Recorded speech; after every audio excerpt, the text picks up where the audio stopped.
अस्सलाम वालेकुम स्टूडेंट्स। आज हम लोग स्टार्ट करने जा रहे हैं चैप्टर नंबर 1 एक्सरसाइज 1.2, जिसका पहला क्वेश्चन है which of the following matrices are symmetric. तो हमने बताना है कौन सी मैट्रिक्स सिमेट्रिक है। तो सब सिमेट्रिक मैट्रिक्स वो होती हैं कि हम लोग अगर उसका ट्रांसपोज लें और वो वापस से वही मैट्रिक्स आ जाए, ठीक है, उसको हम लोग कौन सी मैट्रिक्स कहते हैं, सिमेट्रिक मैट्रिक्स कहते हैं। ठीक है, तो हमारे पास ए मैट्रिक्स है, इसका हम लोग ट्रांसपोज लेते हैं, taking transpose on both side. तो दोनों साइड के ऊपर ट्रांसपोज ले लेते हैं।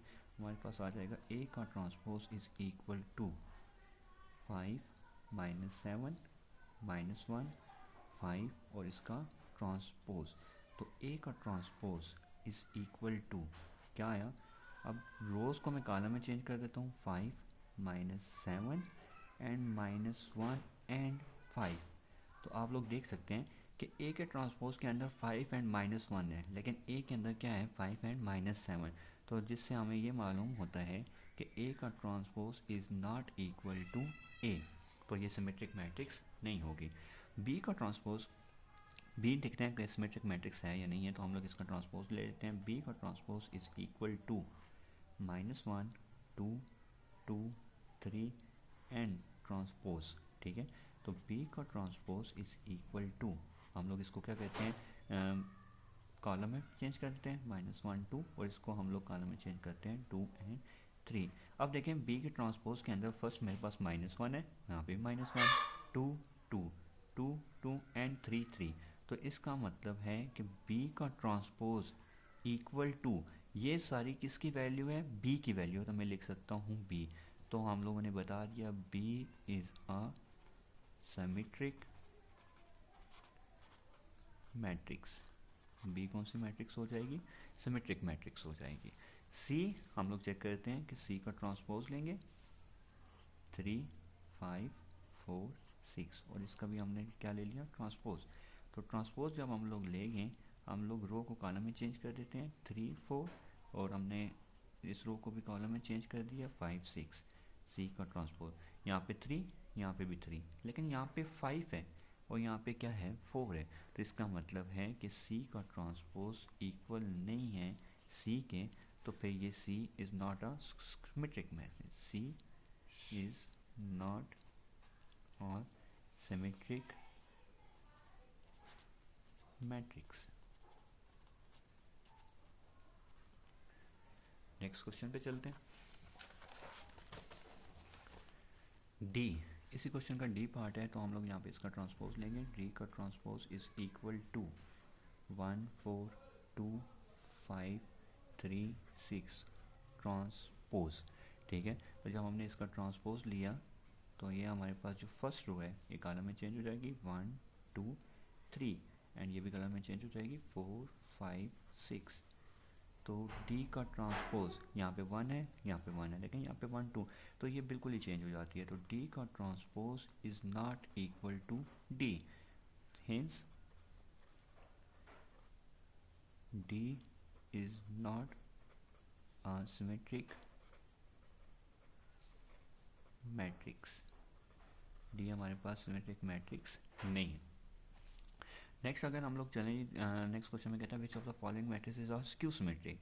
अब स्क्यू सिमेट्रिक मैट्रिक्स वो होती है कि जिसका हम लोग ट्रांसपोज लें, जैसे फॉर एग्जांपल मेरे पास ए मैट्रिक्स है और उसका मैं ट्रांसपोज लूँगा तो वो मेरे पास आना चाहिए -a के इक्वल।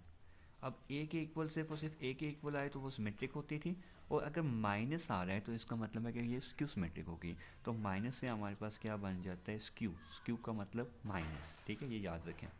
तो हमने क्या करना है, इसका ट्रांसपोज लेना है, तो ए का ट्रांसपोज लेते हैं, हमारे पास आ जाएगा 0 4 -4 0 ट्रांसपोज। तो इसका ट्रांसपोज लिया, ए का transpose is equal to 0 4 0 4 -4 0 transpose अब हमने ले लिया। लेकिन यहाँ पे देखें तो 4 है, यहाँ पे -4 है, तो हमने क्या है, स्क्यू सिमेट्रिक से हम लोगों ने माइनस भी लगाना है। तो माइनस का साइन हम लोग क्या करेंगे, इसमें से बाहर निकाल लेंगे। जब हम लोग मैट्रिक्स में से माइनस का साइन बाहर निकालते हैं तो जहाँ पे साइन होता है वहाँ से ख़त्म हो जाता है और जहाँ पे साइन नहीं होता वहाँ पे आ जाता है। ठीक है, तो ज़ीरो के साथ साइन नहीं आता कोई भी, तो इस वजह से प्लस और माइनस नहीं लगा रहा मैं। माइनस का साइन, अब मैंने क्या कहा था कि माइनस का साइन बाहर ले लिया है तो अंदर वाला साइन क्या हो जाएगा, चेंज हो जाएगा। 4 आ गया, यहाँ पे 4 है, +4 था, तो ये साइन चेंज होकर क्या आ जाएगा -4 और 0 का 0। तो हम लोग क्या ले रहे थे, एक ट्रांसपोज में से हम लोग माइनस का साइन बाहर ले लेते हैं। फिर ए का ट्रांसपोज इक्वल टू माइनस, अब ये सारी वैल्यू देखें किसकी है, 0 4 4 -4 -4 0 0, तो इसकी जगह पे मैं क्या लिख सकता हूँ, ए लिख सकता हूँ। तो ए का ट्रांसपोज किसके इक्वल आया, -a के। तो ऐसी मैट्रिक्स को हम लोग क्या कहते हैं, ऐसी मैट्रिक्स को हम लोग कहते हैं skew symmetric. So oh A is a skew symmetric, ये हमारे पास क्या हो जाएगी, स्क्यू सिमेट्रिक हो जाएगी। नेक्स्ट हमारे पास बी है, तो बी को भी चेक करते हैं कि बी स्क्यू सिमेट्रिक है या नहीं है। तो बी का ट्रांसपोज लेंगे 0 -5 5 0, इसका हमने क्या लेना है, ट्रांसपोज लेना है, ठीक है। तो यहाँ पे हम लोग ट्रांसपोज ले लेते हैं, हम लोग रो को कॉलम में चेंज करते हैं, 0 -5 और 5 0। अब हमने क्या करना था, इसमें से नेगेटिव साइन को हमने बाहर ले लेना था, नेगेटिव साइन ले लिया, इसको हम लोग कॉमन भी कह सकते हैं। 0 उसी तरह से आएगा, +5 -5 में चेंज हो जाएगा, -5 +5 में चेंज होगा और 0 0 आ जाएगा, ठीक है। अब यहाँ पे देखें 0 बिल्कुल वही वैल्यू बन रही है जो कि b की है, तो हम लोग इसकी जगह पे b पुट कर सकते हैं। b का ट्रांसपोज इक्वल टू -b, तो b भी क्या है, b is a skew symmetric,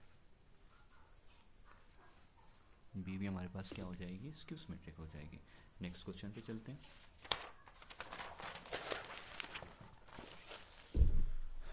next question हमारे पास देखें तो सी है, तो सी का ट्रांसपोज लेते हैं।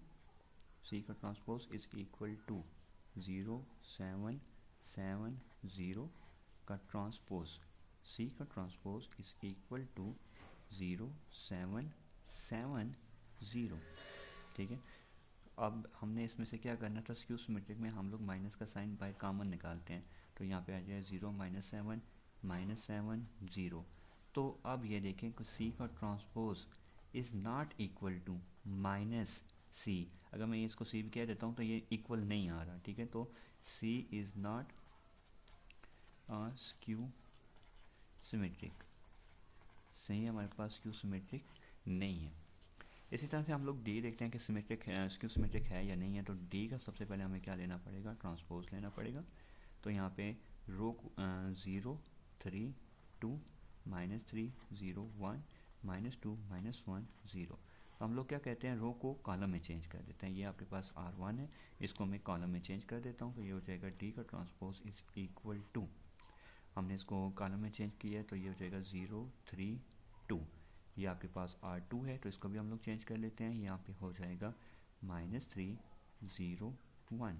आपके पास R3 थी, इसको भी कॉलम में चेंज कर देते हैं, -2 -1 एंड 0। लेकिन जो मेरे पास रोज थी, 3 रोज थी, उनको मैंने किस में चेंज कर दिया, कॉलम में चेंज किया, तो मेरे पास ट्रांसपोज आ गया।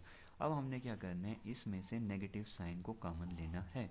जब मैंने नेगेटिव साइन को कॉमन लिया तो 0 के साथ, तो आपको पता है कोई साइन नहीं आता, -3 किस में चेंज हो जाएगा, +3 में, -2 किस में चेंज हो जाएगा, +2 में, +3 -3 में चेंज हो जाएगा 0, और ये 1 में चेंज हो जाएगा, +1 में, -2 में, -1 में, और यहाँ पे 0 आ जाएगा, ठीक है। अब D का transpose is equal to minus, उसी तरह से ये जो वैल्यू है ये किसकी है, D की, तो इसकी जगह पे मैं क्या लिख सकता हूँ, D लिख सकता हूँ। अब मैं कह सकता हूँ कि D is a skew symmetric. उम्मीद करता हूँ कि अब आपको ये वैल्यूज़ और स्क्यू सिमेट्रिक और सिमेट्रिक में फ़र्क पता चल गया होगा, ठीक है। अगर वीडियो आपको अच्छी लगी है तो लाइक एंड सब्सक्राइब करें और शेयर करें अपने दोस्तों के साथ। बहुत शुक्रिया।